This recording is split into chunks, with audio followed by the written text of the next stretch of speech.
Bolt your windows. Lock your doors. Check your closets. Look under your bed. And then prepare yourself. For it's another episode of Dark Knight of the Podcast. Whoa!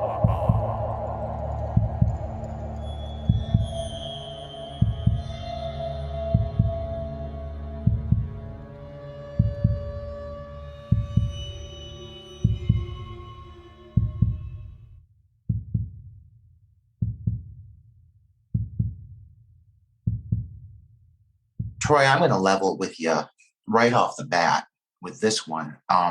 After our last entry, I don't know how to even compare. I don't know how we can, in any way, shape, or form, meet the standards that we set after watching the film Shakma last week. But I'm out to succeed here, and I like a challenge.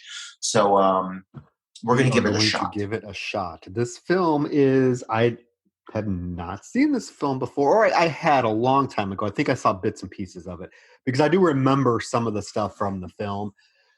But God, it's been forever. And yeah, this is a fun little piece of cinema. Yeah, the reason I picked this film, I had originally had another film in mind. And I kind of last minute changed it for myself because the thing with this movie is like I have this weird like nostalgic fondness for this film. It's one of those titles that like I just remember seeing multiple times on TV as a kid and being really as a child terrified of it, and B really as I aged I was still really like, I don't want to say impressed, but I found the creature effects very enjoyable. This movie is a lovely tribute to the sci-fi films of yesteryear, and it's put in the hands of Tobe Hooper, who we know for some pretty like violent and graphic horror films. And for Tobe Hooper to handle a title like a remake of Invaders from Mars, the 1986 remake, that is the title that we're going to be exploring today. It has a really interesting and unique result. I can't think of a lot of titles to compare to it, aside from maybe just saying that it's pretty obvious that this was around the era of like the E.T. craze. They were really trying to capture that kind of energy with this title. But instead it kind of came out as its own thing, and I really appreciate it for what it is. Yeah, I was surprised that Tobe Hooper directed this, but not in a bad way, because it does show, his kind of eye as a filmmaker. Because there was a lot of scenes in this film that definitely gave me a Poltergeist vibe. So yeah, I definitely could see, but this is a far cry from like the Texas Chainsaw Massacre or the Funhouse. It's a completely different style and type of film.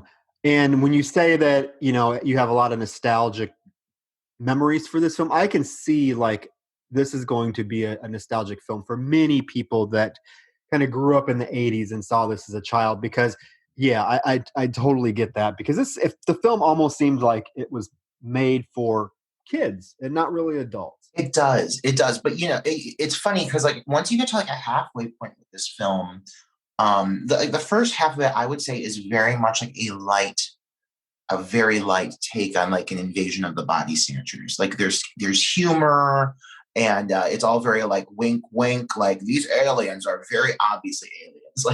Like these people, the people that have been taken by the aliens, do not hide their presence like you might get in a movie like an Invasion from the Body Snatchers, where it's a little more subtle.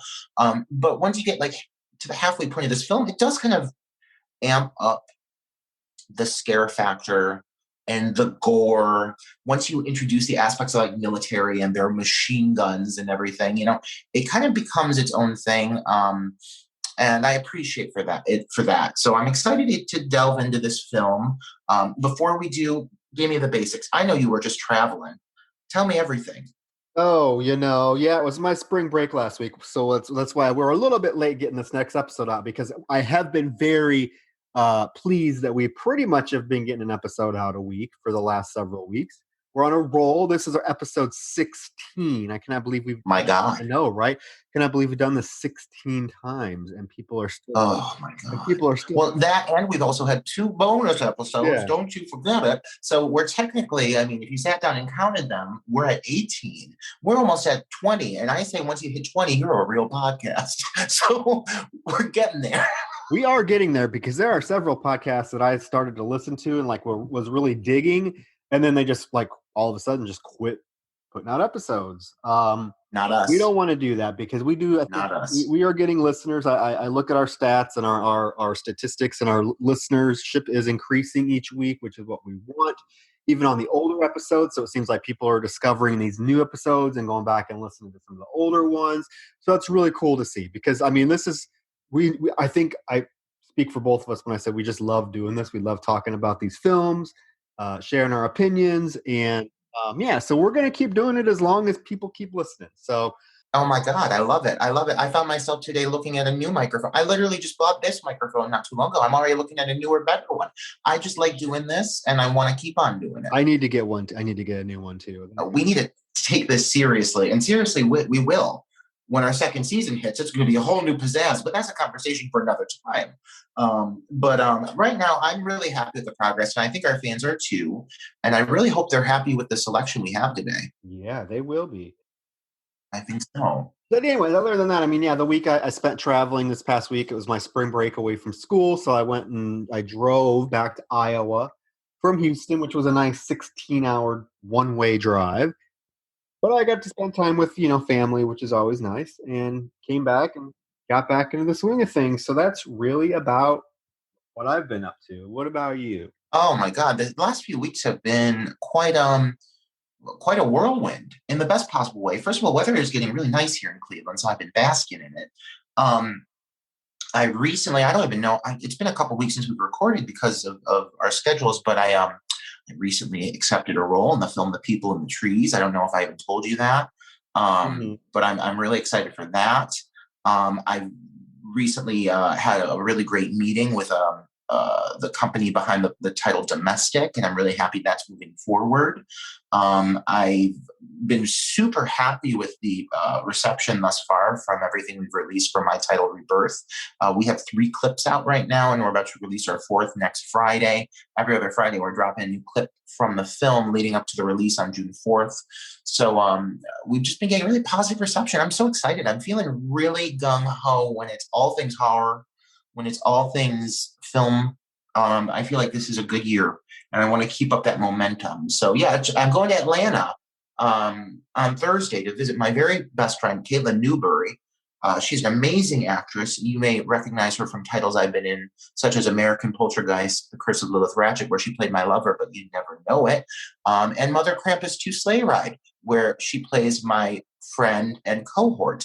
And we've since gone on to become very good friends. So I'm going to go visit her, see some film people in Atlanta. So if any of our fans are in Atlanta in the next couple of days, say hi, give a shout out.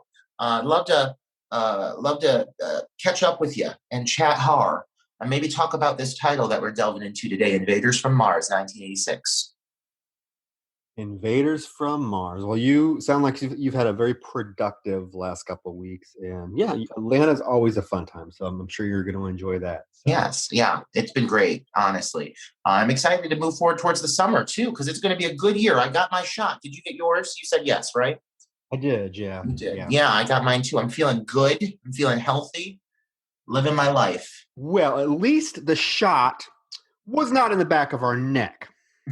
There's that transition I was looking for. There's the transition. Yes. Oh my God, what a horrible place to get an injection. It'd be like a spinal tap. It looked pretty painful. Yeah, when I see one Karen Black laying there, passed out with a giant power drill, just slowly making its way towards her neck. Oh my God. But we'll get there. This movie, this film's a remake. Let's dive right into Invaders from Mars. Yes. It's a remake of a sci-fi film from 1953, film of the same name. That film is standard sci-fi fare. If you're a fan of films from that era, of that genre, it fits right in. Lots of cheesy effects, a child who has witnessed a UFO land in his backyard, and he's trying to tell people, but then he's starting to find out, oh no, everybody's been taken over by the aliens. And so this film follows the exact same formula very closely, but with a Tobe Hooper touch. One thing I appreciate kind of right off the bat is, even though this is a very evolved piece of cinema for him compared to like a Texas Chainsaw Massacre, a lot of his techniques and his like go-tos, you still like get glimpses of. Like there's a lot of there's a follow shot sequence, through the classroom. There's a whole sequence in a vehicle with a lot of like close-ups on like animal skulls and everything that felt very Texas Chainsaw Massacre, and it had like, and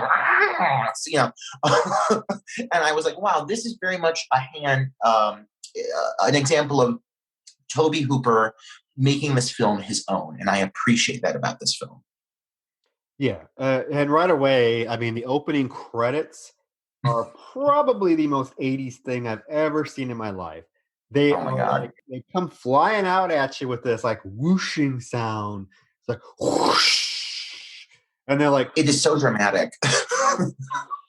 It is so funny. I was just like, okay, this is kind of. And they literally go on for 3 minutes, which is I was just gonna say, it goes on forever. Cinema time, that's a lot. It goes on forever. It's cute at first. It's stylistic at first, but after 20 minutes, I'm like, okay, this is.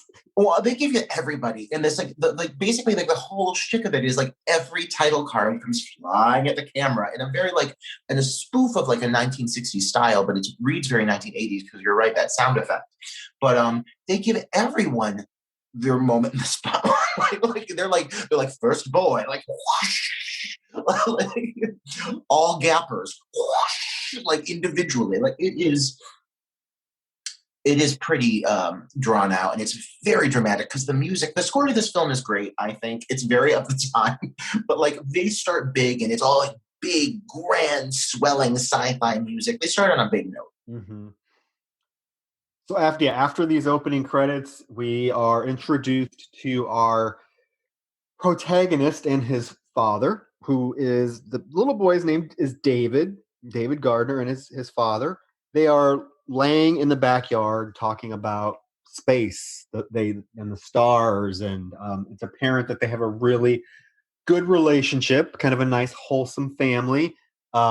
It's definitely a good depiction of kind of the nice, wholesome family, because even the mom comes out and she's very wholesome, and it's there's this whimsical score that's playing over what they're doing, and the mom's like, "Oh, David, you need to go to bed," and he's like, "No, I'm not going to bed. Shut up, I'm staying up." And it's just a very they do a really good job of creating a very natural, likable bond between this family.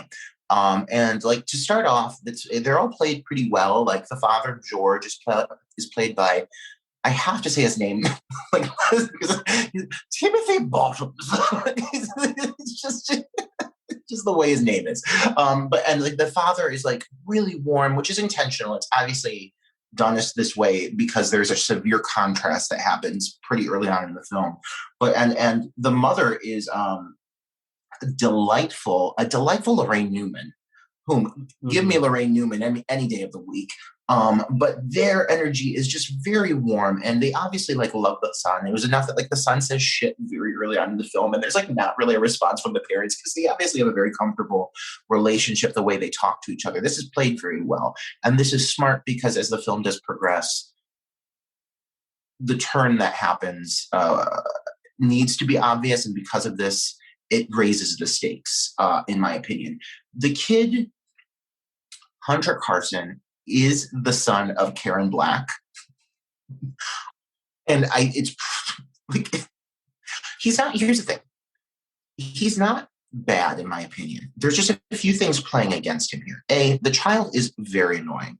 The kid delivers his dialogue fine. Like he's a competent actor. He's just playing a very annoying character. And his voice is hard to listen to. And like one of the things that's very off about the film for this character is a large amount of his dialogue sounds dubbed over. I don't know why this is, but like there are several points where you hear a line like the volume levels just seem very off compared to the rest of the dialogue. And it's just obviously an ADR moment. And it really like, it just makes his performance that much more annoying.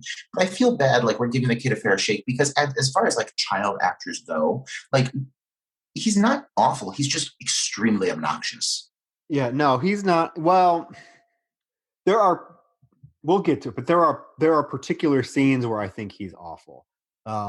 But for the most part, he delivers a pretty solid um, performance throughout the film. But there are a few scenes where I thought Yeah. he was bad, and it was maybe because he was trying to project emotion and just didn't have the acting chops to be able to do it. So it came off as very stilted and stagey and just you could fake. But no, Mhm. he's good. But the character itself is annoying, but I think that's done on purpose when we get to the end of the film to kind of figure out kind of what really is going on.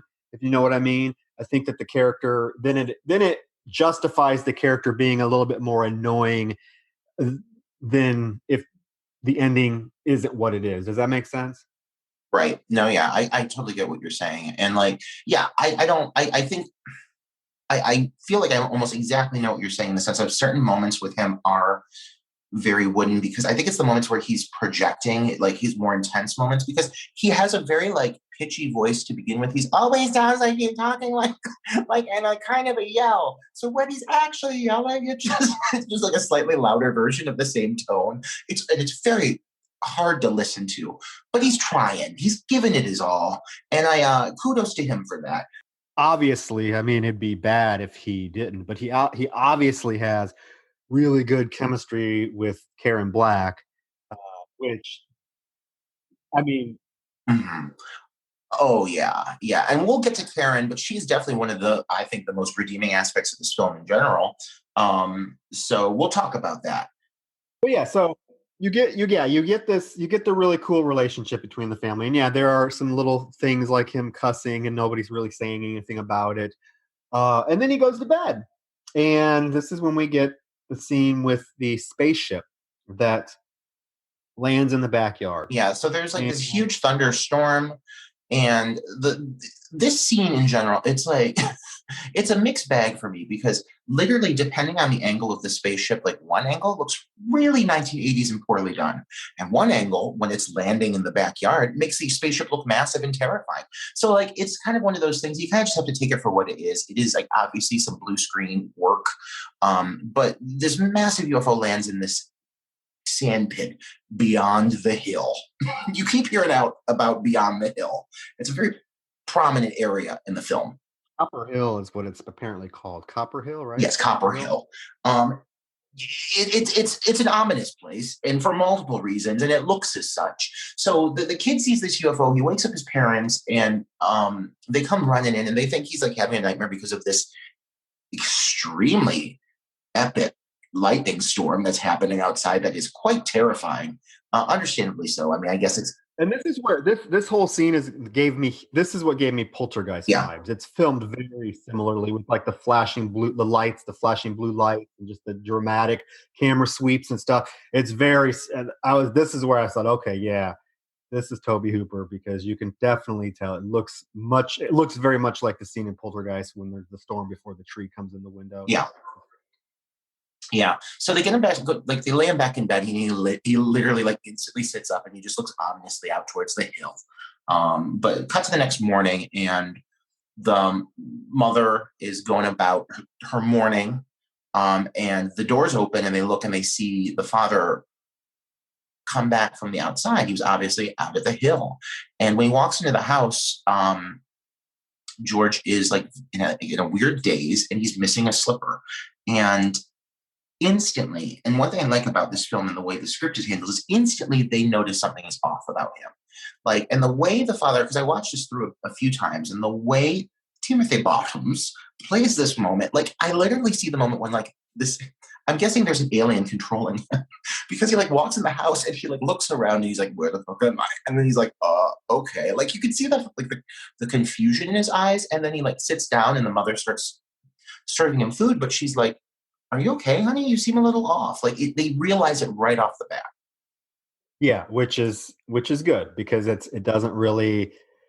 Yeah, because you know right away something's up. Whereas a lot of these films would probably take the alternative route and try to be like, "Oh, is there something wrong with him, or is he just?" But yeah, no, you definitely know that this dude is there's something wrong with him, particularly when the mother pours him his coffee and then leaves for her class that she's going to, because the father, in front of the little boy, proceeds to take a container of Tic Tacs or breath mints Yes. and Yes. pour them in his coffee and then guzzles the coffee down to the point where the coffee is like spilling out of his mouth onto his shirt and he starts chewing these mints and I'm like, oh no. And the kid's like, Dad, are you sure you're okay? Like, the thing I do like about this kid is nothing's getting past him. Like, this kid ain't stupid. He's a sharp tool. And the father is like ominously like, I'm fine. Hey, why don't we go back to that hill? And the kid's like having none of it. The kid knows right off the bat that his father is whatever happened at that hill, he knows it's associated with his father acting off. And he sees the bandage on the back of his father's neck. Yeah, well, he sees the actual wound because the father has just gotten back. And so he instantly inquires about the neck, and the father just completely disregards it.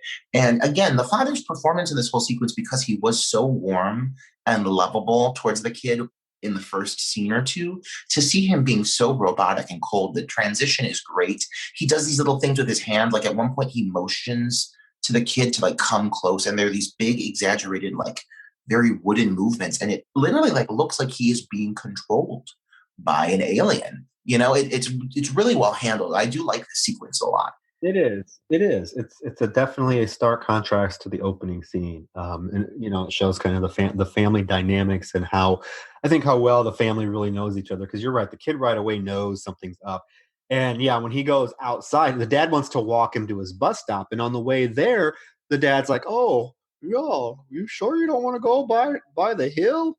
And the kid is like, "No, dad," and just like runs away from him. So at least the kid is smart. Yeah, and like these aliens, like they're getting right to work. Like he tries to lure the child within minutes of encountering him. So like it's pretty clear that these aliens are getting down to business, and the kid wants none of it. So he runs and gets on the bus, and he goes to school. And once you get to the school, you're introduced to Mrs. McCouch, who is played by like an award-winning actress. Like, let's keep in mind that she won the Academy Award, okay, for Nurse Ratched in One Flew Over the Cuckoo's Nest. Lorraine Newman.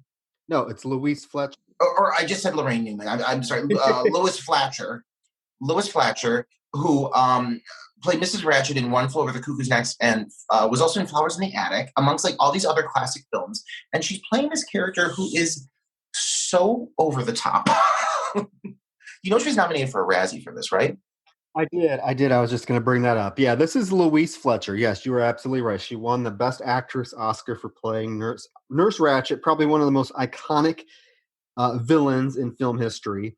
And then she went on to do other little things like Exorcist 2, Flowers in the Attic, like you said, some other things. But I feel like she's always kind of been typecast after Nurse Ratched. Yeah. It's kind of like Anthony Perkins after doing Psycho. Yeah. You can't really escape that iconic performance. But in this, she is just I don't know if she deserved a Razzie nomination. She didn't. She did not. She did not. No. It's just a very grandiose performance in a film that's a little bit, I don't know. And I have to say, I fucking knew, between Lorraine and Louise, I knew I was going to say the wrong one, and I've been counting down to it. And I totally lost my thunder. But no, she, I mean, honestly, it's over the top. But considering the situation that she is possessed by an alien force, like I think this is a really well played role. It is. But even before she's possessed, she is kind of a bitch. But pause. Hear me on this. Listen, I don't think we ever see her not possessed. Oh. Because right off the bat with the frogs, she's like, I was up at the hill and I found the frogs.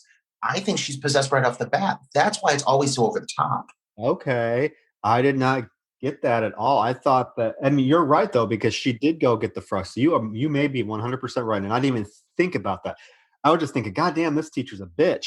Yeah. Yeah, you are right. She probably is possessed that day, the first time we're introduced to her, because the first time we're introduced to her, she's teaching a class. She's kind of very pleasant at first. They're teaching frog. It's Frog Week. I'm like, oh, that's a cool thing. We have Shark Week. What a week. But she's like, oh, show me what these flaps are. Does anybody show me? And well, one of the little girls is, hey miss, can you help me? There's a little boy who takes a frog and throws it at the little girl. This little girl in the whole movie, her name's Heather in the film, and she has these humongous fucking pigtails. They are, I mean, they're Oh my huge. God, they're so ominous. And it hits her this frog hits her in the face. And she's like, ah! And Davy's sitting next to her, and he picks the frog up, and he cuts his finger on a scalpel, but he throws the frog back at the boy, and the boy's like, oh, Davy threw a frog. And Miss McKelch is her name, Louise Fletcher, comes over and just like goes off on this boy, and she is like, has this vitriol towards David that is totally confusing to me. Oh my God. She just, and I don't, because she doesn't treat the other kids like that. And she's like, you are a little bastard. You are a horrible child. I'm taking you to and you deserve to be. Yeah. A few things. Let me say, first of all, Heather's a bitch, whether she's an alien or not. I can't stand her. Heather's a pill from beginning to end. Second of all, Mrs. McKelch, and I think this is actually an area of the script that could have used seeing Mrs. McKelch prior to alien abduction or alien transformation, because I think the contrast would have really helped understand the intentions of her performance. Because one thing that I think is kind of off is Mrs. McKelch seems to have more of a human dynamic in the way she handles her dialogue and everything, like her interactions with Karen Black's character later on in the film. Louise Fletcher makes these really unique choices that I like in the sense of the delivery, but like she's like, hey sister. And like, I don't see these aliens calling anybody sister. They're all very like void of emotion. And she's still got an intensity to her that, I mean, either she's maybe under control by a more advanced alien, I don't know. But she's not necessarily always on the same wavelength as the other aliens and how they're portrayed. You know what I mean? Yeah, and I definitely have some notes regarding that.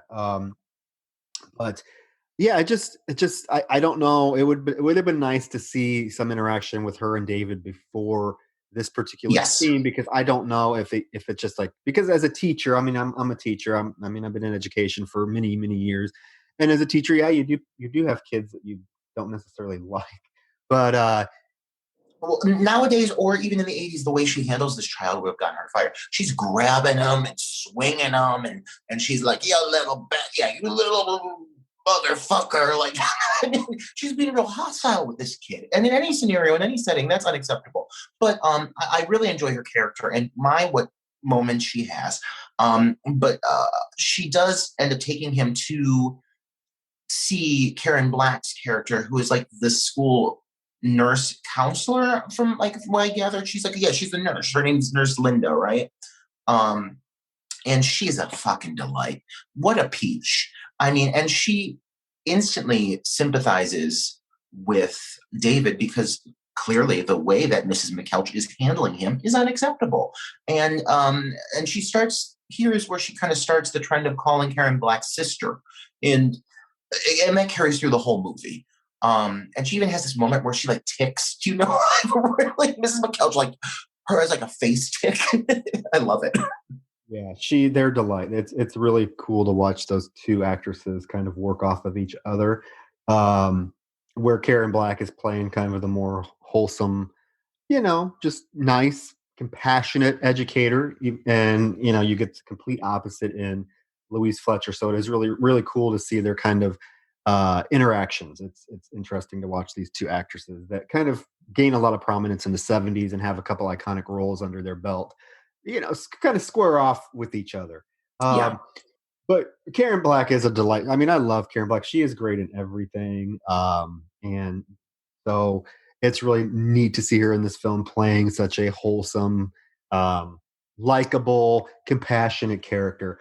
And right away, she kind of bonds with David, and is I think she kind of realizes that either A, there's something off with Miss McKelch, or B, Miss McKelch just generally has a very Inappropriate. inappropriate way of dealing with children. So she's going to try to at least protect David from her.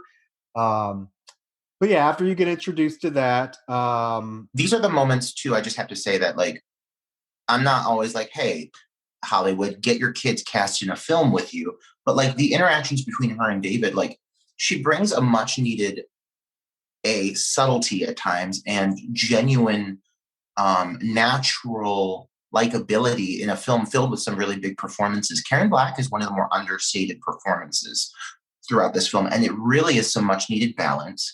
And it does enhance a lot of these moments, these scenes that she has with both, you know, Mrs. McKelch, with David. They're some of the more grounded, genuine moments that she has with him. And it really helps. That maternal bond works in this pairing. yeah, I agree. Yeah, because I don't see it could have been a disaster with a different child actor. Yeah. I don't know. I mean, not that there aren't parts of this film that aren't teetering on disaster with this kid, but at least his scenes with her are very realistic and Yes. Yeah. And so after school, he goes back home and he instantly turns on the movie Life Force, also directed by Tobe Hooper, which I like that Tobe Hooper is willing to just put his film in another film. I'm like, yeah, you know what? I tip my hat to that because Life Force is a film we will be reviewing. Let me be clear. It's on the list. Okay. I haven't seen it, so I can't say anything about it. Full frontal nudity. Oh, well, okay. You got me right there. I'm in. Let's do it next week. But so basically his mother, he and his mother come to realize that the father, George, has gone missing. And he's gone for a number of hours. Like there's a transition tonight where the mom is literally like, okay, now I'm worried. So they call the police and these two cops show up and they tell, you know, the kid starts to go off. It's like, oh, you're okay, but land of the blue yard. Like, and the mom's like, shut up. But here's the okay. Yeah. Okay, so yeah, let me just backtrack because this is a scene that kind of confused me. Because David gets home, he's watching Life Force, and then mom has a little robot that she has come out and say, David Gardner, and scares him, blah, blah, blah. And yeah, David is they have the conversation about the dad acting weird, and the mother's like, oh, he might just be stressed from work. And then they can't find him. Well, here's the thing. They don't even look for him. Okay. They call the cops, but they've never like gone outside to look for him. So they call the cops and they're like, oh, well, he could be down by that, by that hill over there. That's where he went last night. But I'm sorry, I'm just rambling here. But if I have a husband and he's missing, and I'm in the house, I'm at least going to go look for him before I call the cops. I don't know. I was just like, that's kind of weird. I think my assumption is that he was supposed to be home from work because he works for NASA, which is a story arc. That does time. But his car was there. His car was already there, so they knew that he was somewhere. Right. But they didn't even bother. Right. They didn't even like search the house for him. They're just like, oh, let's call the car. Yeah. I mean, maybe it's just a moment of weird editing because they literally go from daytime to them sitting on the steps in the dark, like waiting for him. But I hear what you're saying with that. It was like it's a weird transition where they're sitting on the steps. She just looks at him. She's like, "Okay, now I'm worried." And then it literally cuts to the cops arriving. Let's call the cops without going and looking for them ourselves. In beyond the hill. I think it's a ploy. I think it's a sloppy plot device. Let me put that out there to get the cops to go back to the hill. Yeah. Or to get the wife to go back to the hill. Well, at least she didn't go. Well, she didn't go at that moment, but the cops go back, and then you see them kind of descend over the hill, and then about 2 seconds later, the dad pops out of the bushes with this other random guy who happens to be Heather's dad, who works for the telephone company, and they're like, "Oh," and she's like, "Where were you?" It's Ed. He's like, "This is my friend, Ed." Yeah, and they're just standing there like zombie-like state, and I'm like, okay, Yeah, I think this is, like you said, an example of like where maybe a little more. They're trying to give us the story without giving the full explanation for what happened. But as you sit and you piece it together, what I'm understanding is, and what I almost feel is, he's not concerned about not coming back because his hope is that the wife will go beyond the hill. But the kid does not want to go beyond the hill. Keep that in mind. The kid does not want to go beyond the hill. They're trying to get anybody to go beyond the fucking hill. Because once you get beyond the hill, you come back like the cops do, completely possessed by the aliens. Now the cops come back right after Dad and Ed pop out. The cops come back up, and now they are completely different. Yes. And Yes. you can tell that the Dad and Ed know that the cops now are aliens as well, or whatever, have been injected, because they have these like, I don't know if you've caught it, but they have these really like interesting little glances they give each other and like nods. I love it. I love how these are the moments between the aliens that it seems like it's all one. They're like one hive mind almost, and it's very well played. And these moments between these more like these muted portrayals of the aliens being very like robotic and everything, it's very off-putting, unsettling. And they don't, like other actors acting off of them who are not possessed by this force, are very aware of it. Like it's very much acknowledged. I like that about this movie. Yeah. So Dad's home now. Ed leaves. David goes to bed. There's a kind of this ominous scene where the dad comes into David's bedroom, and David is laying there like freaking out, and there's ominous music, and you don't really know what's going to happen, or you're like, oh, is the dad gonna grab him and take? But all the dad does is take David's piggy bank with his pennies in it. It's very threatening. Yes, he just grabs it and just slowly walks out of the room holding this like fish bowl with a bunch of pennies in it. And never like, revisited, okay. Right? Is it ever revisited? No. Well, it is sort of Yeah. at the end, but not in this context. But there are a couple things that are not revisited in this film that kind of tick me off that I would have liked to have seen. We'll get there. But David gets out of bed to go like look out the window because he hears his dad and mom talking, and he proceeds to see his father leading his mother over the hill. And all little David can do is scream, "Mom!" He screams "Mom" in like such, it's like with an echo, like a reverb on it, to the sky. And then he like places his head down like, no, like it's so dramatic. And like the mother, there was a brief moment prior to this where yet again, the mother was stating, "George, you're acting very weird."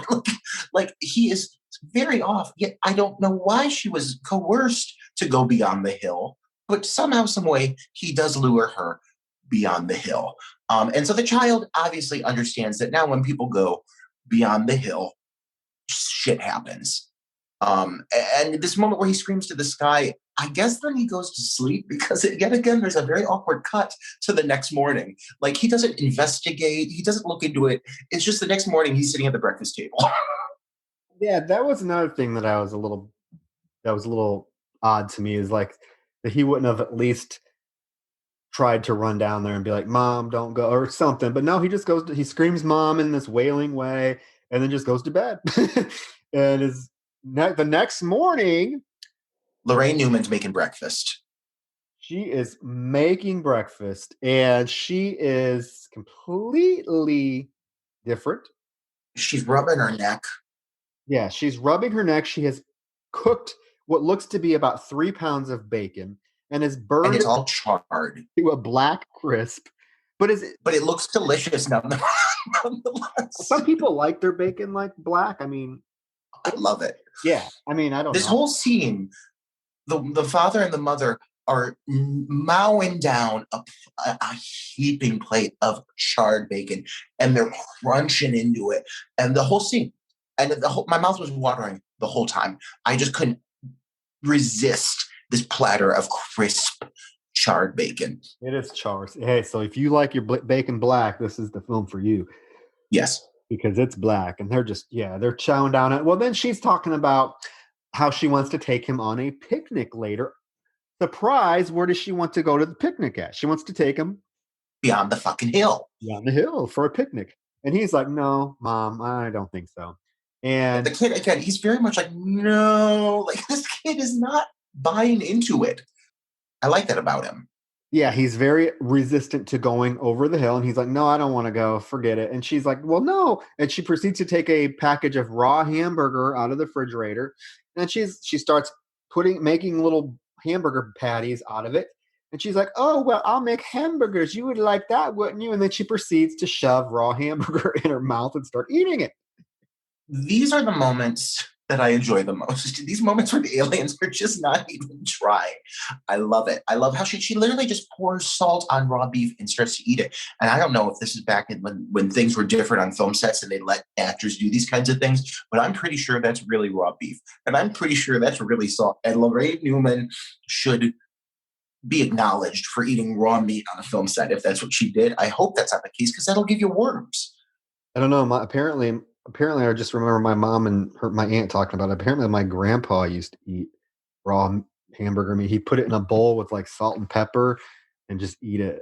Yeah, so that sounds very dangerous. That sounds like how people get diseases. Yeah. Well, he's outlived most of my family. Maybe that's the key to it, raw meat. And I do really love the performance from the father in this scene because again, like he's got it down, man. Like as the mom's like, we'll go get hamburgers and go on a picnic. The father is like, oh, we'll have a wonderful time. Like the way he delivers his dialogue is very creepy. Yeah. And then David tries to run out of the house, which I would too, but he's like, stop, give your mom a hug. And so it's a very cold hug. Yeah, the mom kind of aggressively grabs him and hugs him, and she like won't let him go. Like it's a long hug, and she's like not letting him go. And finally, he like breaks away and runs, out the house. Yeah, and as he runs away, the parents just watch him, and ominously, the father leans in and he just says, "Later," as in we will kill this child later. So David goes back to school, and Miss McKelch is writing on the chalkboard, and there's a field trip at 2:00, and we're gonna get there because is everything in this town revolve around this damn hill? They're taking a field trip to the fucking hill. What a sight! This sand. It's a giant sand. All that's there is sand. It's just. And she's writing on the chalkboard. Oh, field trip! I need your permission slips. Oh my God. If I was a parent, I'd say absolutely not. I don't want my child getting that fucking dirty. Don't. No, they're staying home. You need a permission slip to go to the hill. Okay. What a sight. But anyway, so so he goes back to, Miss McKelch goes into her little room, and David happens to follow her into the room, and it's kind of a slow shot of her. She's sitting with her back to us, and David. Well, first he hears that dialogue. Like it is kind of important, that dialogue where David leads into the hallway and just sees Mrs. McKelch talking with a cop, and they're like, "Yes, we will be destroying the rocket." They basically are just out in public discussing plans to destroy a rocket, and David's father is behind it. He's the one who's overseeing it. So David has reason to go in the classroom. He's like, this is very suspicious.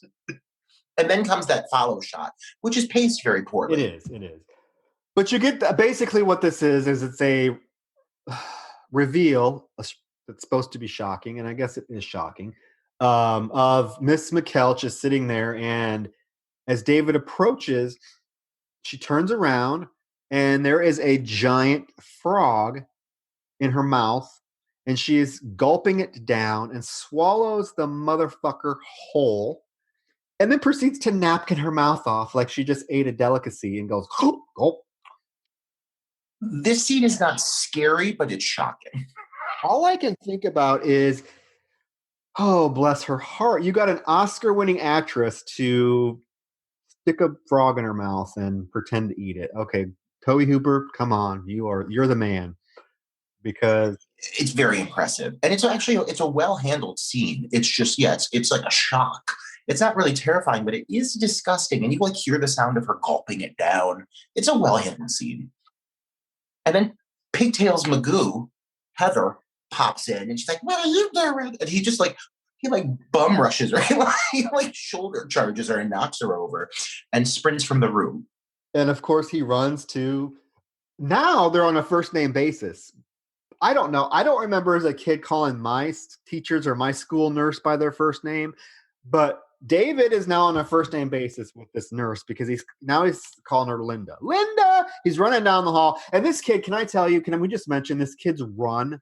This kid, every time this kid runs, he looks like the character of Sydney running in Scary Movie. That exaggerated, that arms are flapping everywhere. Arms like over there. Like, no. Yeah. He is literally running down the hallways. Arms are flapping above his head. Yeah, Linda. And I'm like, okay. Being pursued by Louise, who was sprinting after him, threatening him, spewing venom at him. like, again, we get another scene of Mrs. McKelch manhandling a child in front of another teacher. Yes, and this is where she's like, he is an unruly little kid. And she's like, oh, all she does, okay, I would love to have like $5 for every time Louise Fletcher yells, David Gardner in this film, because I could probably finance my next film with that, because she only refers to him in full name, David Gardner, which at times is quite effective, but other times it does seem very uncomfortable. So she's always screaming full name David Gardner, chased him down the hallway. He runs to Linda, who of course takes him into the room, and she says to Mrs. McKelch, she's like, what's wrong? He's upset, and Mrs. McKelch basically like gets up in her face and threatens. She's like, I'll be back in 5 minutes. Like it gets very heated.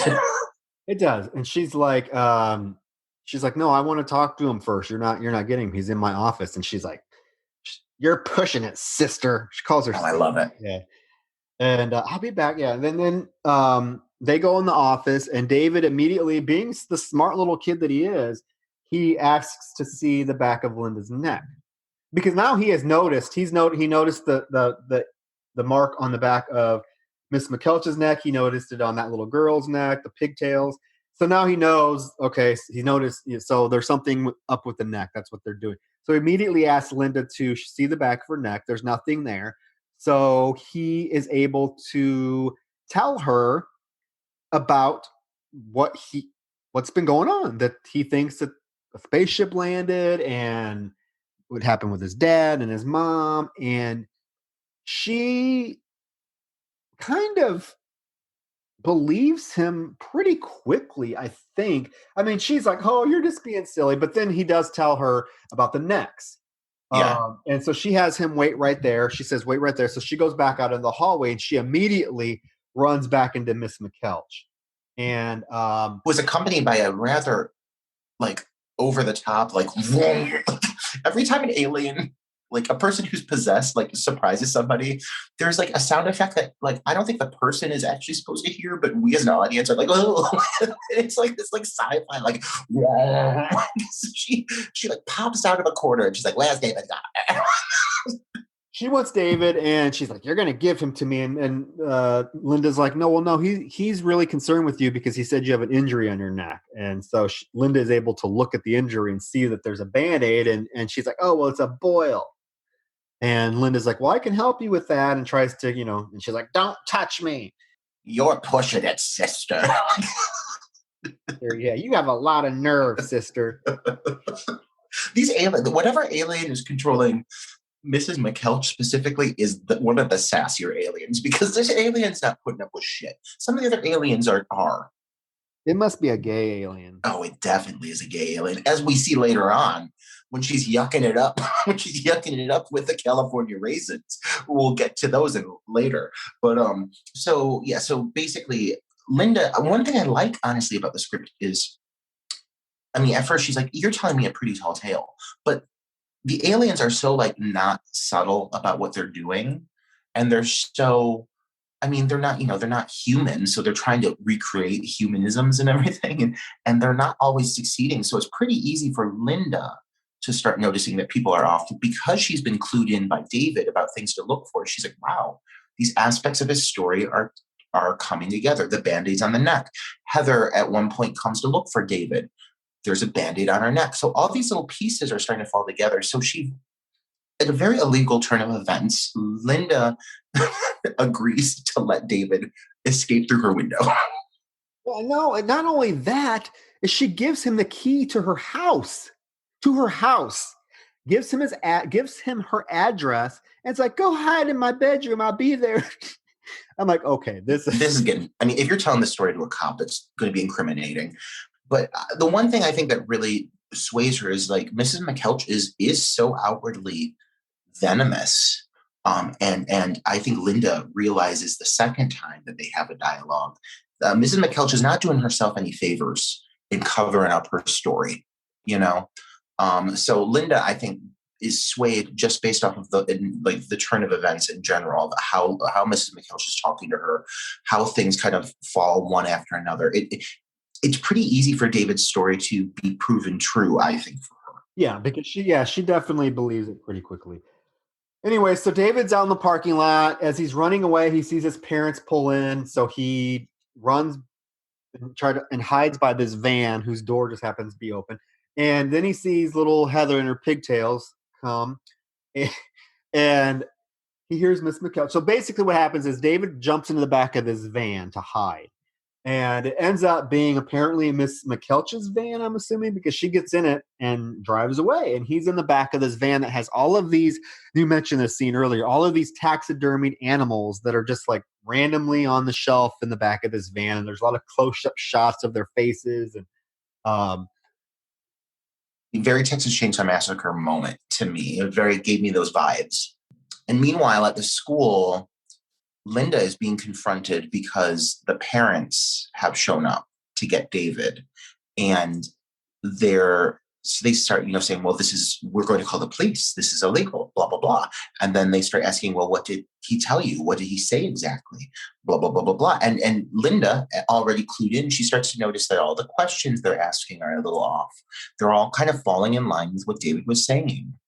And so it's just kind of just one more layer to the onion of what she's trying to realize. Like, there's truth, there's validity to his story. Miss McKeltch ends up driving to the hill and gets out of the van and proceeds to walk down the hill and go into this tunnel. And David, being who he is, gets out and decides to follow her. And there's a layer. Yeah, I guess it's supposed to be the spaceship that's under. I don't know. It's just this huge layer of tunnels and elaborate like decor that's on the side of the walls. It's very, very interesting looking over the top. I don't know. But as she gives me a little vibe of Fire in the Sky.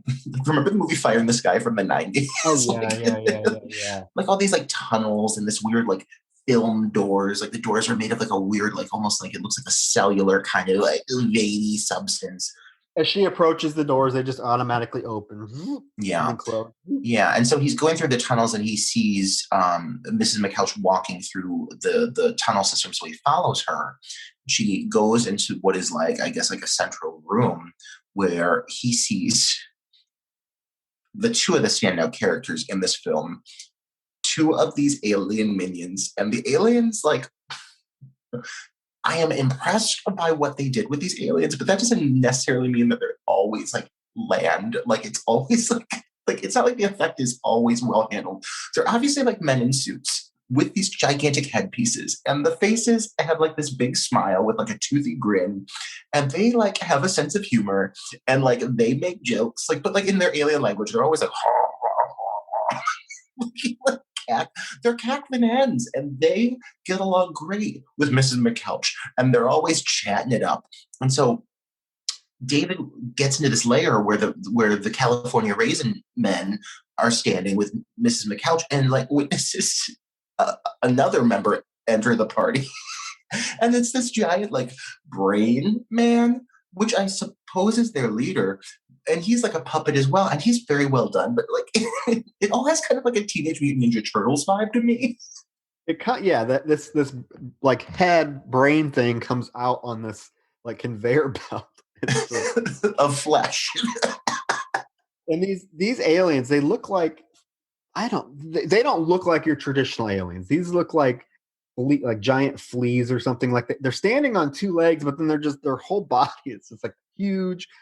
It's California raisins is a very appropriate way to describe these. But anyways, this head brain thing comes out on a conveyor belt and lands, stops in front of a Louise Fletcher, and it starts like moaning at her. It's like, and then she proceeds to moan back at her. Oh, it's going, oh. But she basically says the vowels to it. Like she's like, A-E-I-O-U, A-E-I-O-U. I'm like, what's going on here? Like, seriously, she's literally saying the vowels to this alien. yes, it's very confusing. And like, I don't know if like exactly what kind of conversation they're having and if it's supposed to be an alien language, but it is a weak try for it. But basically, David's presence is given away as they're having this big moment with this brain man. One of the California raisins shows up behind David and like nudges him. But so his presence is given away and everybody starts flipping their shit. The other California raisins start kicking their legs up in shock. Louise just starts yelling. And one of the more effective moments in the sequence where she goes, David Gardner, Gardner, I'll get you. David Gardner. Like her voice is like echoing as he's running. It's very threatening and foreboding. He knows to run, and he does. Yeah, well, he runs out flailing his arms in the air. He runs out. He basically tries to go back to his house, but he sees cops there. And Linda just happens to be, I don't know how she got here, why she's here, but she happens to be in this area, even though she was supposed to go home because that's where he was supposed to be. But she's in this area now, and she grabs him and, like, what's going on? And he takes her to where the tunnel was to show her, but it's not there anymore, of course. They go back to David's house and they see the parents are there now, and they're directing these like two guys that are in these orange jumpsuits with like metal detectors. They're like, oh yeah, you need to go down the hill and it's down there. So David and Linda watch as these two men go to this huge sand pit and are using a metal detector, obviously trying to find something that they must have been told was there. And then all of a sudden they get sucked under the sand. Yes.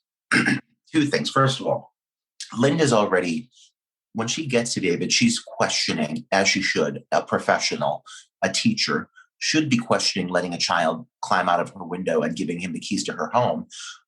She's questioning everything she's done. And she's like, oh, I'll make up a story. And like right on cue, just in the nick of time, these two NASA guys show up with these metal detectors. And like what happens is probably one of the most like standout visuals I have in the sense of like when I was talking about this movie being nostalgic, it's this moment.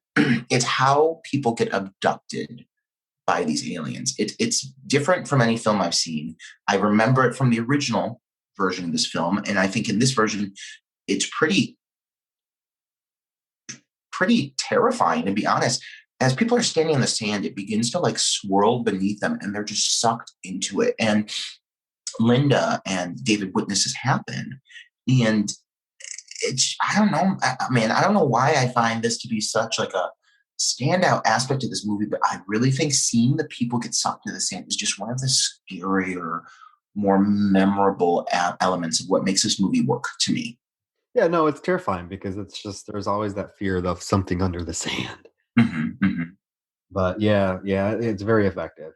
So they get sucked under the sand, and then we find out later in the film where they end up and what happens to them. But Linda and David take off in her car, and as they're pulling out, Mrs. McKelch pulls in, and now she's driving the school bus. I find nothing, and I mean nothing, more terrifying than the visual of Louise Fletcher driving a school bus. This moment is horrifying. Yeah, she's just driving everything in this film. Yeah, but she's driving the school bus now. I mean, I don't remember if we went on field trips, I never once remember our teacher driving the school bus. And the way this moment plays out, like, because so Karen Black runs ahead, she's getting into the car, and David sees the bus coming and he starts running because of the way that everything times out. Louise Fletcher is chasing him down in a bus. And so she like pulls the bus over and gets out and starts running after him. And Linda like speeds up and like he jumps in the car. And it kind of shows at this point, these aliens will stop at nothing to prevent their plan from happening. Well, when the bus pulled up as they're leaving the hill, it had kids in it because she was taking the kids to the field trip. Mm-hmm. But then that's never addressed again, like what happened to the kids. Because as soon as Linda and David pull away and get away, they stop at a gas station, and Linda gets out to call the police, and the school bus is right there, and doesn't look like there's any kids on it now. So I don't know what. Well, happened. The kids are in the sand. Did they get there that quickly? They must have. Yes. That's my assumption. The kids have all been dumped into the sand pit. Well, because keep in mind, when he saw the bus leaving was when he left the school originally to begin with, remember? And so the kids were in the bus driving away as the teacher got into her truck and drove up to the hill as well. So I'm guessing that they're all just being sucked into sand. All these kids. Imagine the visual of an entire class of children just screaming. I wish we would have seen it. So yeah, they stop, and then Miss McKell runs down the street screaming, "David Gardner, David Gardner!" And then she's like, "Damn it!" She like kicks the ground. It's seeing Louise Fletcher in this film is just a trip because I'm like going from Nurse Ratched to this performance. Well, and especially what happens to Louise Fletcher in this film. But we'll get there in a minute. That was a twist I didn't see coming. They go of all places they could go hide. They decide to go to the school, and they're hiding they go in Linda's office, but then for some reason it's not explained. The police show up, who are looking for them, obviously. But how they know, I don't know. How they know they were at the school or why they went to the school, why you would think the school was a good place to hide is beyond me, particularly when like Miss McKelch is like out there wandering around, and that's probably where she kind of is going to gravitate towards. But anyways, whatever. So they they run down in the basement while these two cops are looking for them, and you get this kind of scene, this little dialogue that sounds like they're going to start breaking into, "I will survive. I will survive," because she's like, "I'm not afraid. I'm petrified." Oh, but I also love, like, I feel like as the scene escalates, this is one of those moments where the parental child energy translates really well. Because what happens is these two cops come into the basement of the school where they're hiding from the cops. And the cops basically see them. And I'm not exactly, again, like many other aspects of this movie, I'm not exactly sure why this happens, but before the cops can shoot them or do anything, out of nowhere, a giant, like, bladed drill, like, erupts through the floor with, like, giant blades on it. And what I'm assuming is this is the aliens being like, we have to get rid of these people no matter what. We are going to destroy them with this giant bladed drill. But they also kill the cops in the meanwhile. Yeah, it's like a blender that just bursts up through the floor. It's a great effect. Karen Black's scream during the sequence is phenomenal. But leading up to this, there's this whole, like, moment where Linda is terrified, understandably so.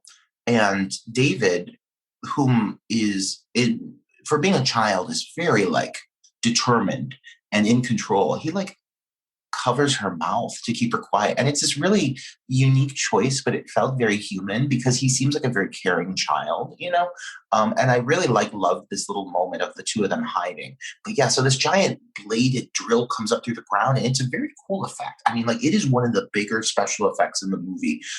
No real violence or gore comes from it because Linda and David are able to flee, but, like, you were, I guess, assume that the cops are just killed. And one thing I do like is it's kind of clear that to the aliens, once they put an implant in a human, like, they're used as, like, a vehicle to get shit done, but they're also completely disposable.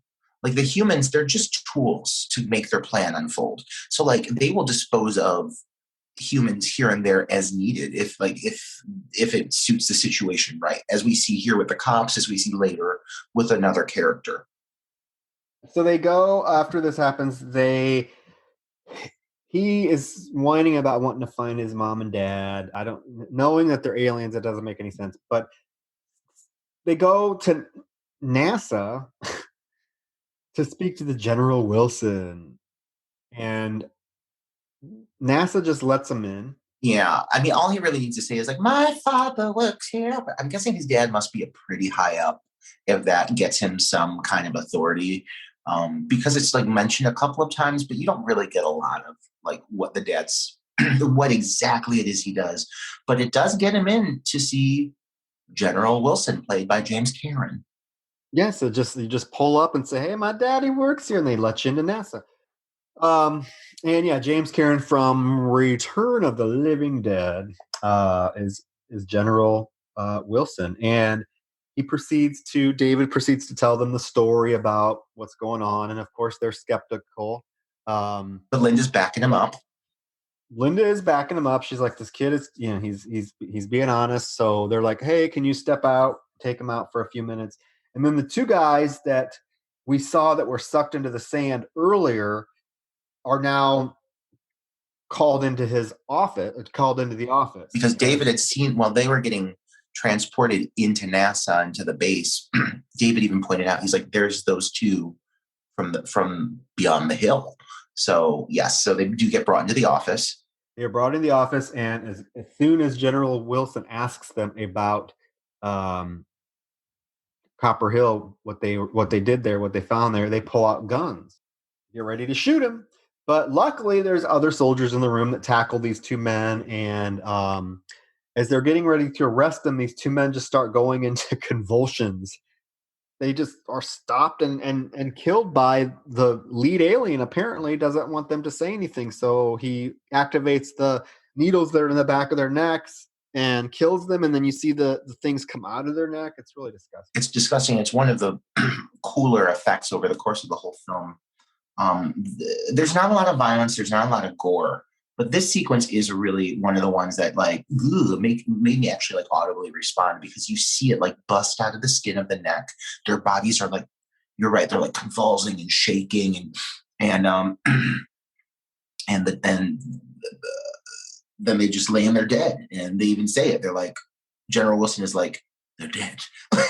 So like you understand that what I like is that the aliens, like, they have a plan, obviously, but it's not like one of those alien races where some movies, it's like, there's no way to stop them. Over the course of this, like, you realize throughout the entire course of this film, these aliens don't have like necessarily, this is their first time, I think, doing anything on Earth. They don't know exactly how to recreate humans, and they have like a fallback. Like if one of these humans gets captured, they just like short circuit it. So like, I do like that these aliens are just kind of like, we'll do whatever the fuck it takes to like take over. And in the meantime, we do get some sort of side plot about they are going to take this rocket mission to Mars because they do think that there may be life on Mars because of something they discovered. And at the same moment, David's dad brings a suitcase bomb to one of the workers, who obviously is another alien, and tells him that it's activated and he needs to get it to where it needs to go. And what we see is that somebody in a giant semi takes the suitcase bomb and drives it to the rocket that is supposed to be launching in just minutes. There's a countdown for the rocket to launch, the rocket that's going to go explore Mars to see what's up, if there's going to be anything that's going to show that there is life on Mars or whatever. But the rocket is blown up. Yeah, like the aliens succeed in this aspect, which again, it only goes to prove their existence here in the sand pit. So they're not doing themselves any favors. They're not discreet. These aliens are not discreet. Oh, no, well, they could have blown that rocket up anytime. Like they could have blown it up while it was on the way. They could have blown it up when it landed there. But they blow it up before it even has the chance to leave the thing. I wonder. I can't remember. Do they mention what it was that was on Mars that they want to investigate? Is it like a water thing? Do they state that? I can't remember. They say something about how they detected life or something, movement, and then David's like, oh well, how could that be when there's no water? And one guy's like, well, there's no water on the surface. We're thinking it's below the surface, which is why we're going to go there and find out. So it's something they detected something. Yeah, you're right. There's that one scientist who's kind of there just for exposition, like the younger one. Yeah, it's like they put like a skull or something on Yeah. there. Yeah. So I mean, obviously, this is enough proof for the General Wilson to say we got to get to that fucking sand pit beyond the hill, and so everybody goes and grabs their fucking military vehicles, and they're all headed there. And for some reason, they do bring the child and Linda. I don't know exactly why they thought that would be wise. Maybe it's because they like needed him to like guide them exactly where to go. But everybody seems to know where fucking Copper Hill is in this whereabouts in this town. So I don't know why they brought David, but he's there. He is there. Well, yeah, we know why they brought him, but that's addressed at the end of the film. But they bring him. And this is where the film kind of kicks in because you get so much stuff going on. One group goes to the school and finds the hole there, and then they're going to go down in that hole to get into the lair. But then at the actual Copper Hill, at the sand pit, you get all this action and like the ground starts shaking, and Rinaldi, who is one of the soldiers who happens to be, seems like the one that's maybe closest to the general. He falls into the sand and immediately gets sucked down. Oh my God. And the general freaks out. Devastated. Yeah. He's like, Rinaldi. That's why, yeah. Rinaldi, get him out of there. And then he gets succeeded. He's like, no. Like, it's so, I mean, for a general, it's a big reaction. For me, in my mind, when I think of general, I think like desensitized, having seen death before. But God, Rinaldi really gets him. So then he's like, go put bombs off in there. Yeah. It's a very extreme reaction. And yeah, that's what I said. That's why I said it's one of the ones that seems to be closest to the general. Because yeah, the general is really tore up about it. Because other people die and he could seem to care less. But when Rinaldi dies, because there's another scene with Rinaldi and it's the same thing that comes up here in a few minutes. Rinaldi! It is such a prominent name to be screaming. Maybe it was a son, or maybe Wilson, Rinaldi. Maybe they were secret lovers. You don't know. Maybe it was. I was thinking it could be a lover. It was a scream of losing a lover. I mean, I've never lost a lover, but if I did, it would be in a similar tone. But yeah. So there are the two. Like, meanwhile, you've got this other like group of soldiers who have gone in through the school, and they've taken the one scientist, the younger one. I think his name's Weinstein. I think they refer to him as Weinstein. Weinstein. It is Weinstein. And so they've taken him because he's kind of like one of the top scientists for like researching Mars, from my understanding. So when they're like sneaking through, this is very confusing. They're like creeping through the tunnels of the spaceship, and they come across a California Raisin Man. Two of them. One of which is wearing a very ornate earpiece. It was shaped like a disco ball. They are very chatty. They are having themselves a time. They're yucking it up. They're chit-chatting. And so the cops, or not the cops, the military, they all take place with their guns. The two California Raisin Men see them, and right before they shoot them, Weinstein is like, no, wait. Let me try to talk to these very menacing looking aliens. These aliens are not designed to be like in any way anything but threatening. If I saw them, it would be a shoot first instinct. But for some reason, this guy is like, let's try talking to them. And he's like cooing to them and talking to them. And he's like, I've done it. I've made contact. And right then, the one wearing the earpiece proceeds to use it to like disintegrate him. Yeah, that wouldn't be my first thing to go talk to these things because they do not look like approachable at all. But they're entertaining it. They entertain him for a minute with his little, oh, you guys, we know you can understand me. I got something for you, and he gives him back the neck thing, and then he's all happy. Oh my God! Oh, he puts in his little hand. Yeah, they understand me. They understand, and right as he's like telling the group that they disintegrate him. So that causes the group then to open fire and just shoot the fuck out of these things. which I kind of felt bad for them. Well, they've got these little hands. I mean, they're very large, but they have these smiles that make them seem very approachable. Maybe that's what it is. And they're like, their noises they're making when they're getting shot. Oh, it was kind of a sad loss. And one of the gorier deaths in the film, because they do get completely just obliterated with machine guns. Yeah, there's intestines and stuff that fly onto the soldiers. Meanwhile, beyond the hill. Yeah, I mean, because this is confusing because it's flashing back between two different places. It really gets confusing. It really does. This is where editing and shit, they could have just stuck to one, because you have the one group that's at the school hole, then you have the other group with David and Linda that are at the actual hole, and it's really confusing. But now you're back to David, and for some reason, this just doesn't make sense to me, and I can't wrap my head around it. He wants to go there. He wants to go get his mom and dad, and he knows they're aliens. Here is my issue with this moment. He has up to this point been a series of, I don't want to say good decisions, but he's been a resourceful child. And he's been the source of reason in this film. And then he literally, like, in the middle of chaos, he's like, I gotta go get my parents. And he full on sprints into the sand pit. Yeah, it makes zero sense because it is a character, it's out of character, because you're right. This kid, this whole movie has been trying to avoid this fucking sand pit. He doesn't want to go to. He's avoiding his parents. He didn't want to give his mom a hug.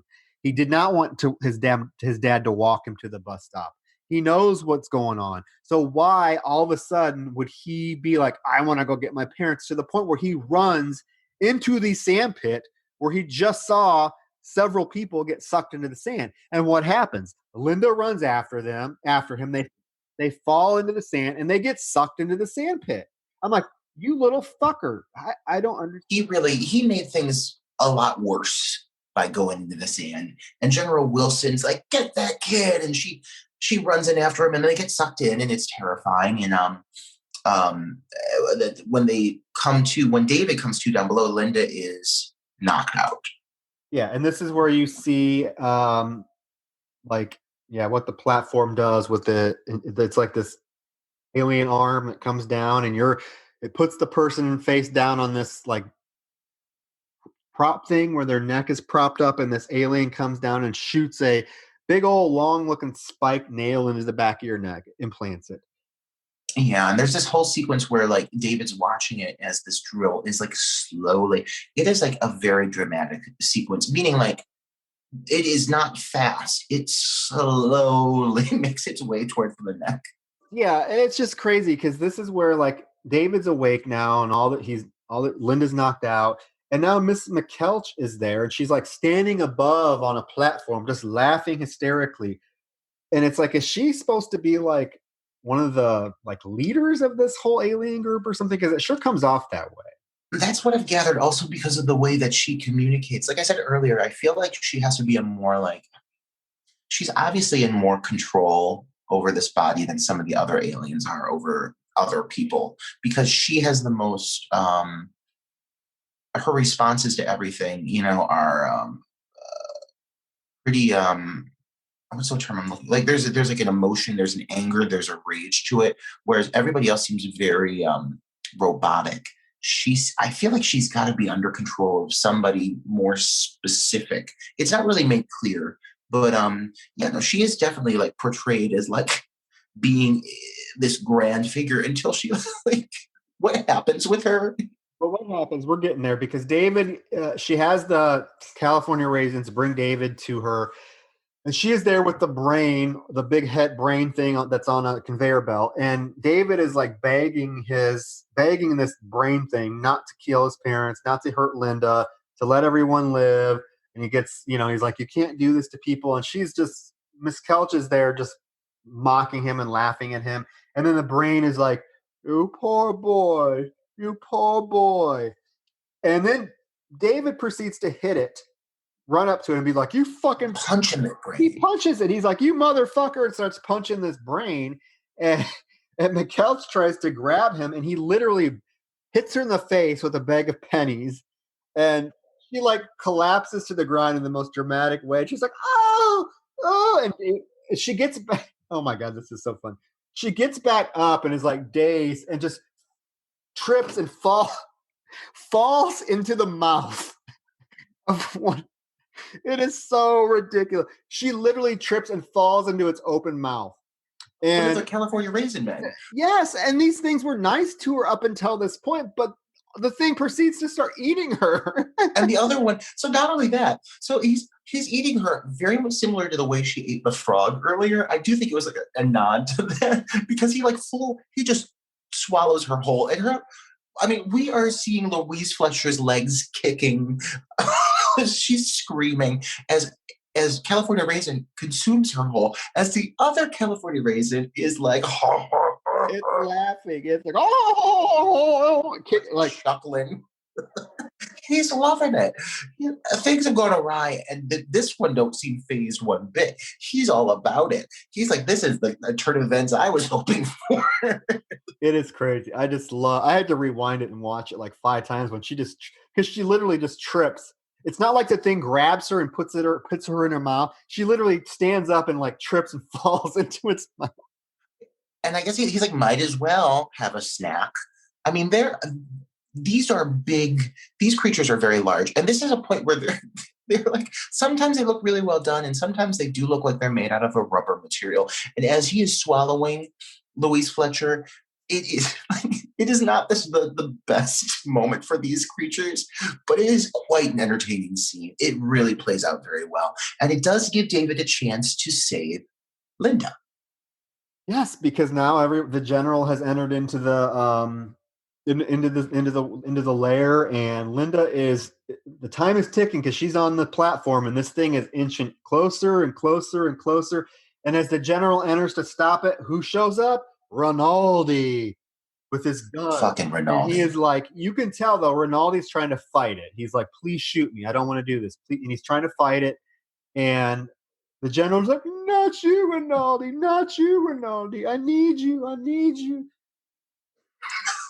Not you, Rinaldi. It really is very passionate. It is very passionate.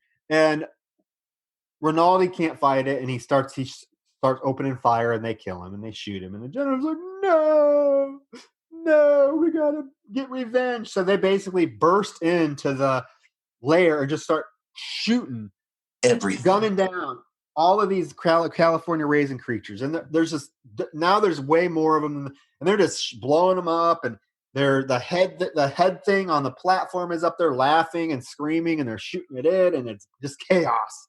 It's chaos. It's tentacles flailing. It's got those like nubbin tentacles, like there's like some of the men are getting electrocuted by the brain is now shooting out like laser beams. It's a shit show. It's a fight for their lives. So basically, yes, they kill everything. I think the brain too, because the brain is like bleeding and then slowly gets pulled back into its thing, and it's like, it's creepy. So I think it's dead. I don't know. I'm assuming. And yeah. Then they are able to go over and shoot the thing that's going to implant into Linda's neck. They shoot that. Yes. So she's able to be saved. Yay. And she comes to, and they're trying to get out, and everything is closed, and they find this egg thing.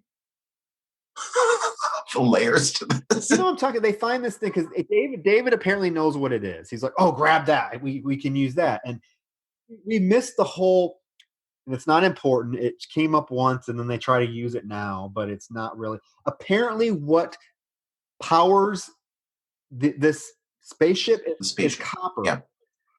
Yes. So that's why the dad pennies. was stealing the pennies at the beginning. That's why the people were stealing the copper wire at the NASA facility. And now David finds this like egg that has a literal like coin slot in it. Yeah. It literally is. It's like a penny operated spaceship. Oh, and David just happens to have a penny because his dad gave him a fancy 1952 penny earlier in the movie. He puts the penny in the coin slot, and literally the thing starts like shooting lasers and fire out everywhere. And they're able to bust a hole in the tunnel and get out. And in the meantime, they have planted a bomb in the spaceship. So as they get out, the spaceship starts to leave, and David's parents emerge, and start chasing. Oh yeah, they're still under the possession. The kids are still under the kids. The parents are still like under the influence of the whatever's been drilled in their heads. Yeah. Yeah, well, they start chasing him. They're like, David. Right. So they're trying to lure him back, and he's like, Mom and Dad, I love you, but no. Which, see, doesn't make any sense because 5 minutes ago he was running into a sand pit to save him. Okay, so you're writing there, characterization there, Toby. I don't know. He didn't write the script, but he, as the director, he could have remedied that and been like, right. Yeah. There are some different like back and forths with certain plot points, especially towards the end, that are confusing. And I really wanted to see all of the alien kids, but we never got to. No, and they destroy the drill and everything, but like it's one thing I question with the parents, because when you see them here, they are still under the possession. But like, what's the difference between when certain alien, like the two aliens that are shown earlier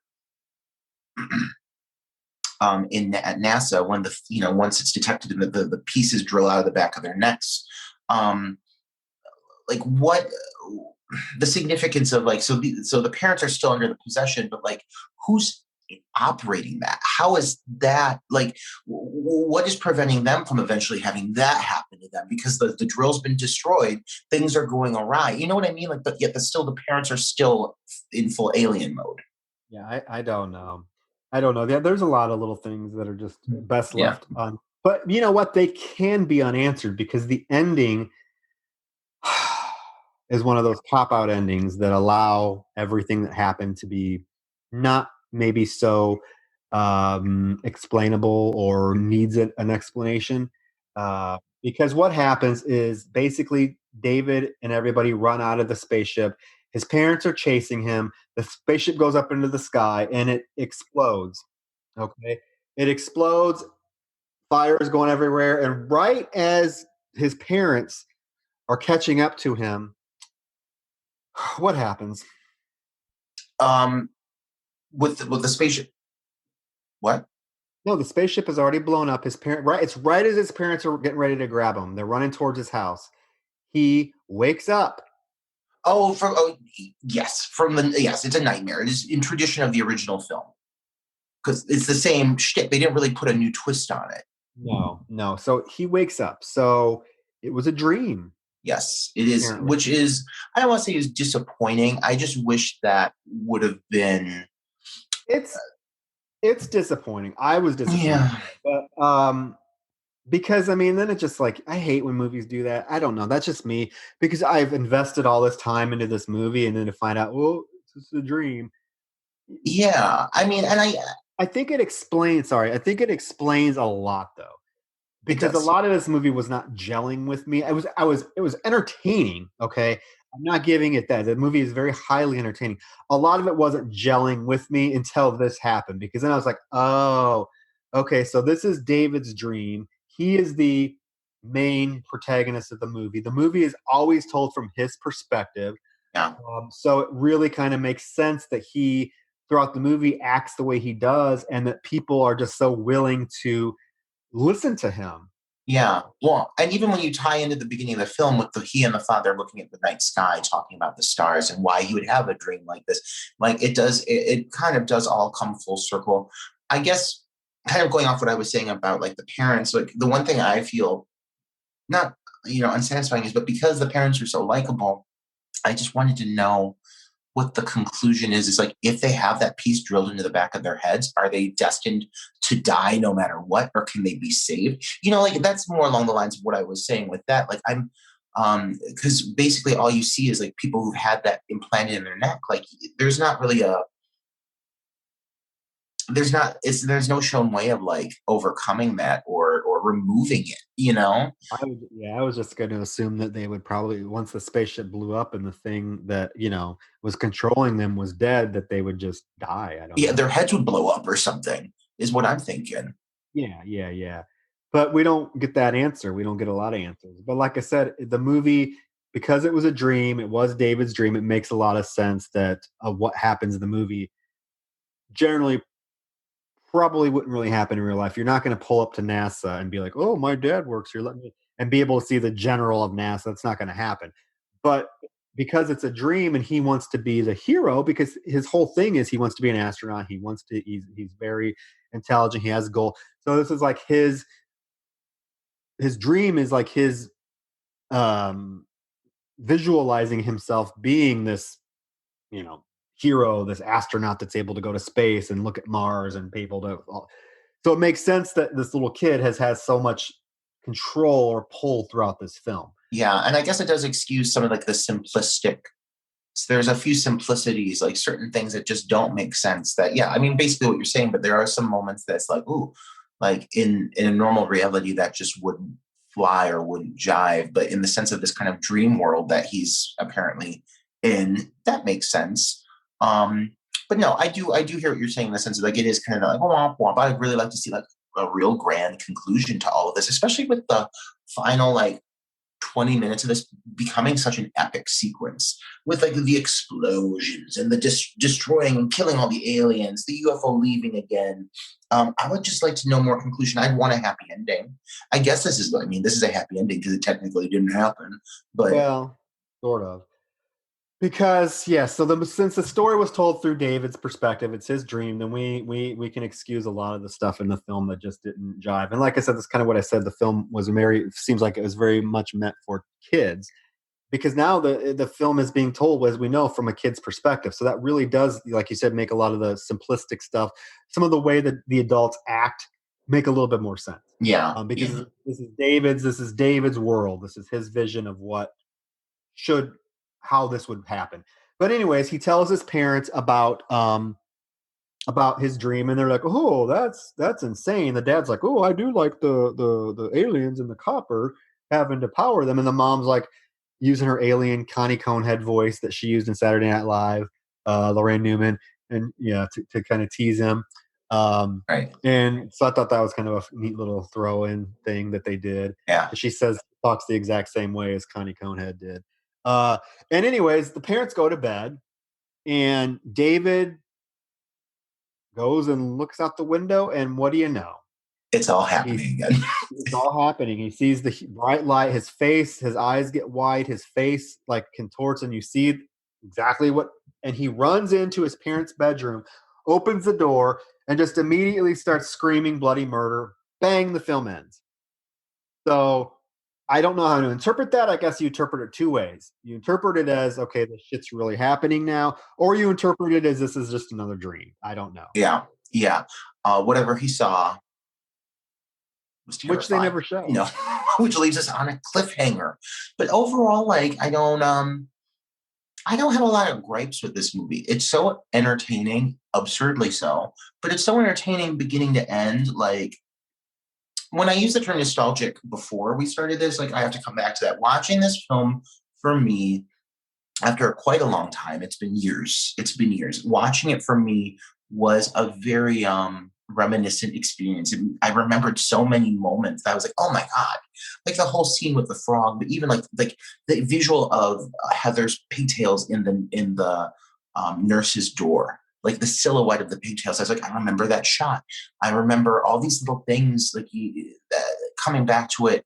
I mean, I guess that's what makes a movie good is being able to go years and years without seeing a movie and coming back and being impacted and remembering key aspects of it, even though you haven't viewed it for so long. Like I felt like it had been kind of, all these things were kind of like ingrained in my mind, in my memory, which was really I really enjoyed revisiting this film. It's fun.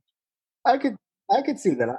Yeah, it is fun. I wish I would have watched it as a kid. Like I wish I would have actually sat down and watched it as a kid. Like I said, I know I've seen pieces of it. I know I never saw the whole thing until I watched it now, because I do remember, but I know I never watched the whole thing because I don't remember the ending I don't remember it being a dream. I don't remember a lot of the stuff. I do remember specific scenes. Like either I saw them or like it was on TV and I just caught it and turned it over. I don't know. But as a kid, I could see this movie having you'd have such a great time with this film. Oh yeah. Because it's scary, but it's not like overloading your senses scary. Like it's very like fairy tale-ish. I don't know. It's larger than life. Performances are great. It did not deserve to be the box office bomb or critical bomb that it was, because we have to put that out there. This film kind of sadly ended Tobe Hooper's career in a lot of ways. Mhm. Yeah, it made under 5 million on a domestically on a 7 million budget, and it really just was kind of, yeah, it was a bomb. And It was panned by critics, and yeah, he really did not do much after this. So that's too bad. yeah, and like we said, it was nominated for two Razzies. One was for worst supporting actress for Louise Fletcher, but the other was for worst special effects. And while I do have moments when I see the special effects and I think like, oh, those are kind of like, I mean, they're really trying, but like some of the alien moments are a little weird. For the most part, the effects are not that bad. I mean, especially considering that it's 1986, like the effects are not that bad. Like the brain alien is pretty impressive. A lot of the moments with the California Raisin crew are rather impressive.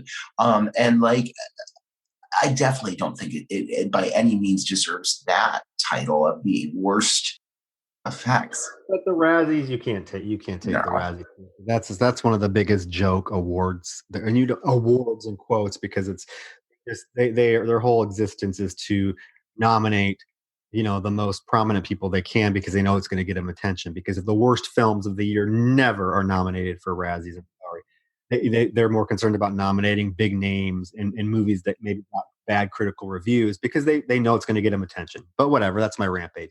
But yeah, that is Invaders from Mars. It's a great film. It's fun. I'm glad it kind of got a little cult classic resurgence here lately. Tons of fun. If you can forgive a few little minor things that I wish the film would have done better or more tighter, but other than that, yeah, it's a blast. It's not boring. I mean, we're trying to compare it to last week's Shakma, which is I thought was a chore to get through in many parts. This one was a lot of fun. It's nonstop. I mean, it's from the get go. The action and stuff starts right away. There's not a lot of exposition in this film. It gets going pretty quickly. So Right. yeah, this was a fun watch. So I'm happy you like it. I'm happy you liked it. And I'm really trying to like with my titles, I'm trying to pick films that like, I mean, instinctively, I think we always want to talk about the films we love the most, the best pieces of cinema.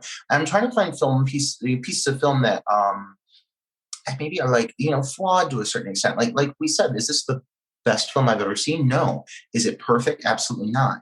Is it enjoyable? Absolutely. And like I said, does it invoke something in me when I watch it because of reasons from my childhood? Yeah, like there's something about this film that makes me want to revisit it.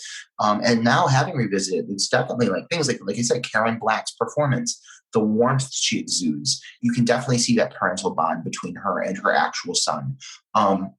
Some of the effects, like the sequence with the drill coming through the ground, are really big and impressive. And yeah, it's a great combination of like a family friendly, like ET-esque sci-fi movie, and like some of the more like there are moments of violence, like when you don't totally expect them. So I don't know. I think it's a great film. I really hope that our listeners have seen it. If not, check it out. It's definitely worth watching, especially if you're a Tobe Hooper fan. Like, I'd be shocked if you haven't seen it, but it's definitely worth visiting. And I'm happy you enjoyed it. yeah, I did. I really enjoyed it. It was a fun watch. Definitely a fun watch. Yeah. So my pick for next week, I'm going to go back to what I know best and what I love to talk about best, and that is 80s slashers. So I really want to discuss with you the 1982 slasher flick, Final Exam. Final exam. Um, it's not one of the more well-known slasher films from the 80s. I do hear a lot of people talk about it. I do hear it mentioned quite a bit when people make posts about, oh, what are some 80s slasher flicks that are underrated or that people might not know about. It gets mentioned a lot. It's directed by Yeah. Jimmy Houston, and it basically is about a college campus that is being stalked by a knife wielding killer. But the film has some very memorable, and some may say I use this word a lot with films, problematic sequences in it. Um, but I think it's worth discussing. I think that this film does a lot of things much different than 98% of slasher films in the 80s were doing. So I'll just leave it there. So it will be a good conversation to have. I'm excited. Yeah, I'm ready to. I mean, after the last two, being two completely different genres, um, alien, sci-fi, and killer monkey. I'm excited to get back to just the basics. A slasher. It's a fun slasher. And then my next pick will be a slasher too, but I think it's going to be a slasher that it's going to get people really excited because it's one that people generally love, and I'm excited to talk about it. But have you seen Final Exam? No. Okay, so yes, that's great because again, I feel like this film does a lot of things differently than a lot of slasher films did. I personally, well, no, we're going to save it. Watch Final Exam, people, if you haven't seen it, and tune in for our next episode next week when we discuss it because it is not. I'm going to say it's not your typical structurally wise. It's not your typical slasher film. Okay. And afterwards, we will be having an exam on Final Exam, so we expect you to listen. All right. So yeah, this was fun. I'm glad we tuned in. So I'm excited to talk about Final Exam. It'll have to be back when you get back from your little Atlanta adventure. Woohoo! Can't wait. And I can't wait for Atlanta. I can't wait for Final Exam. yes, there you go. You better watch it. Watch it on the plane. Oh, I will. Don't you worry. Okay. But Troy, I'm so happy we got to get together this week. I was worried with our schedules, but here we are, professionals. Here we are. We did it. We landed that plane. We did. Well, listeners, you know the drill. If you've been listening, give it a like, give it a share, give it a review. Not that us saying this actually does anything, but one of these days someone will. Yes, because it's been the same. Please, if you're listening on Apple Podcasts, please just take a second and give us a 5. Just click the little 5 stars. For the love of ham, we're giving you hours out of our week. We've been at the same number of ratings for like a long time, and I'm like, okay, I know there's more than 6 people that have listened. What more do we have to give you? Do we have to give you our blood, vials of our own blood? But people don't. I will say that it does help. Podcasts that get more ratings show up, in searches. Like people that go on Apple Podcasts to search for horror movie podcasts. The ones that have higher ratings are going to populate. And being the knowledgeable sources of wisdom that we are on the horror movie genre, people need to know. People need to hear what we have to say. Okay, so with that, we'll wrap it up. We're done begging. Okay. Have a great night, everybody. And we will talk to you next week about Final Exam. Final Exam. Good night, Troy. Thank you.